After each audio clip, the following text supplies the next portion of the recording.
इन सभी नेताओं ने या अलग अलग क्षेत्र से जुड़े हुए विशेषज्ञों ने देश को एक पहचान दी और सर्वथा भारत रत्न एक उपयुक्त सम्मान है। मैं सोचता था कि अपने बजट भाषण में जब किसानों की बात आएगी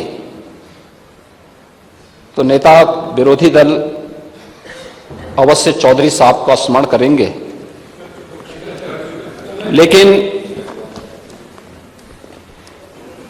बिगड़ी बात बने नहीं, लाख करो किन कोय, रही मन फाटे दूध को, मथे न माखन होय।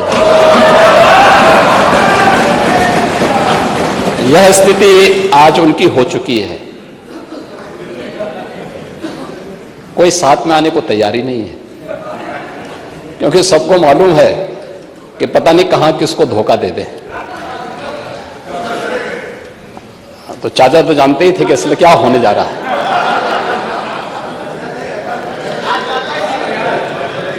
और इसलिए भाई पार्टी नहीं, हम लोग तो सम्मान देते हैं, हम सम्मान देते हैं, लेकिन कम से कम इन चीजों का उल्लेख करना चाहिए था। सदन के अंदर सदन की प्रोसीडिंग का हिस्सा बनना चाहिए था। चौधरी साहब का सम्मान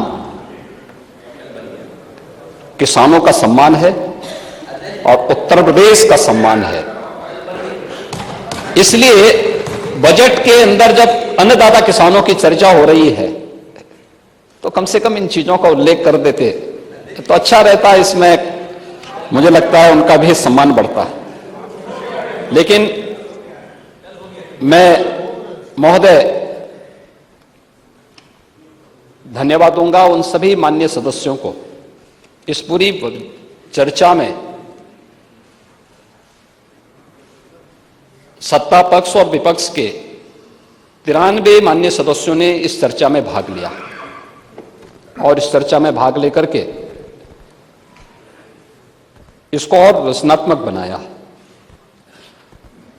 उत्तर प्रदेश विधानसभा में इतनी गंभीर चर्चा हो सकती हो, देर देर रात्रि तक सदन चल सकता हो, यह भी देश भी देख रहा है, दुनिया भी देख रहा है।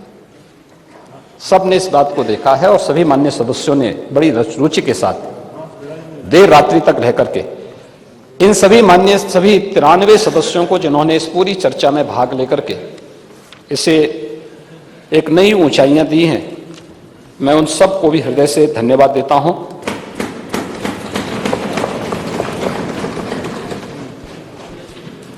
महोदय, जब 2017 में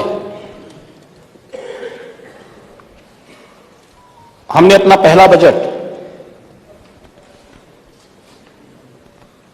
उस समय प्रस्तुत किया था, तब भी हम लोगों ने इस बात को कहा था कि हमारा ये बजट मर्यादा पुरुषोत्तम प्रभु श्री राम को साक्षी मान करके हम लोग इसे प्रस्तुत कर रहे हैं। और ये हमारा सौभाग्य है कि जब आज हम लोग मेरी सरकार ने अपना 8वां बजट प्रस्तुत किया है, तब अयोध्या में प्रभु रामलला का भव्य दिव्य और नव्य मंदिर बनकर के आज प्राण प्रतिष्ठा का कार्यक्रम भी बड़ी धूमधाम के साथ संपन्न हो चुका है। रामलला वहां विराजमान हो चुके हैं और इसलिए बजट भी प्रभु राम के श्री चरणों में समर्पित है, क्योंकि लोक मंगल का ये बजट है, इसलिए प्रभु राम लोक मंगल के प्रतीक हैं। ये बजट भी उनके श्री चरणों में समर्पित है। महोदय, अमृतकाल के इस पहले बजट में रामराज्य की उन अवधारणाओं को साकार करने का पूरा प्रयास हुआ है। देश की सबसे बड़ी आबादी के राज्य में आर्थिक विकास की गति को तीव्र करने की दिशा से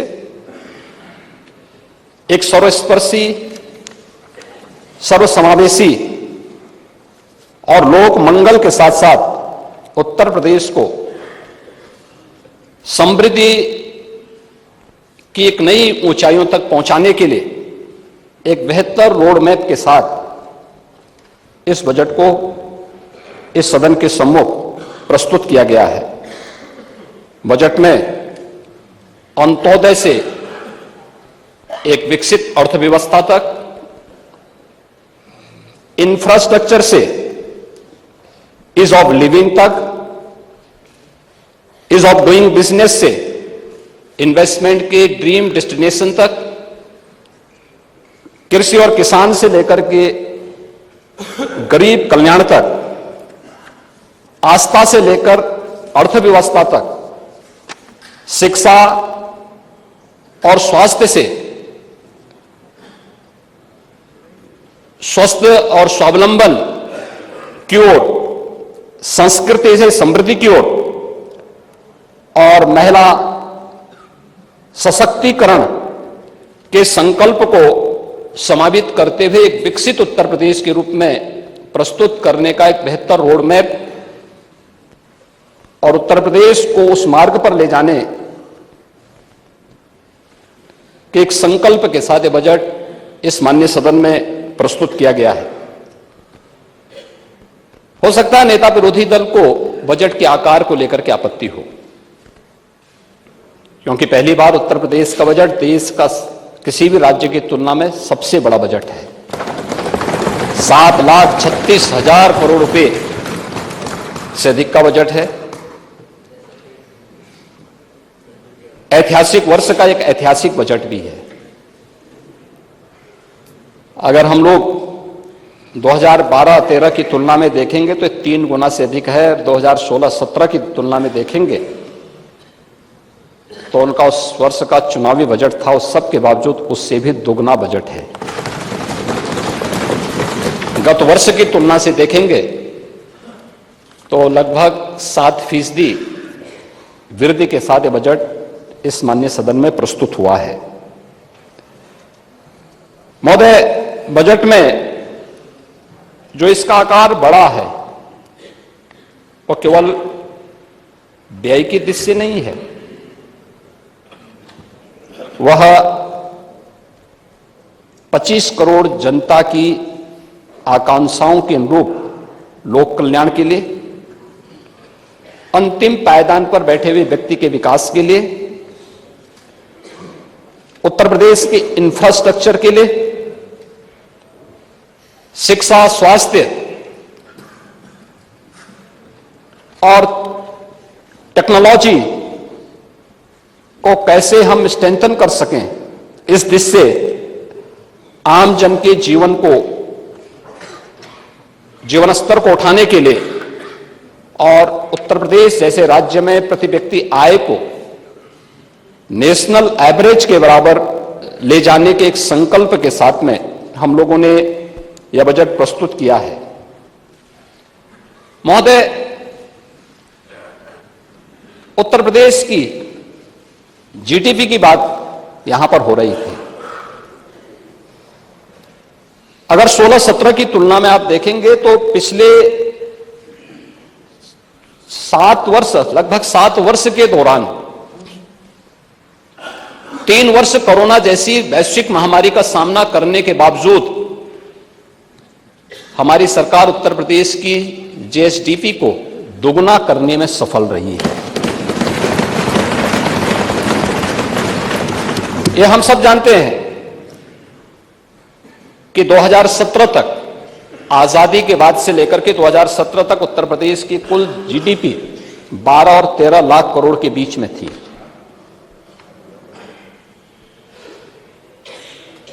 यानी 70 वर्ष लगे जितना उत्तर प्रदेश की इकोनॉमी को पहुंचने में, कोरोना जैसी महामारी का सफलतापूर्वक सामना करने के बावजूद मात्र 7 वर्ष में उससे दोगुना करने में हमने उत्तर प्रदेश की जीडीपी को दोगुना करने में सफलता प्राप्त की।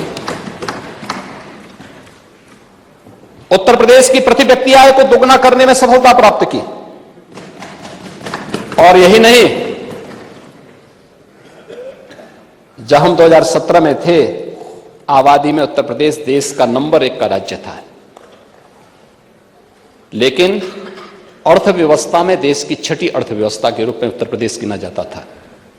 और आज जब हम 2024 में आ रहे हैं, 2024-25 के बजट पे चर्चा कर रहे हैं, तब मैं कह सकता हूं कि उत्तर प्रदेश की अर्थव्यवस्था आज के दिन पर देश की नंबर 2 की अर्थव्यवस्था भी बन चुकी है।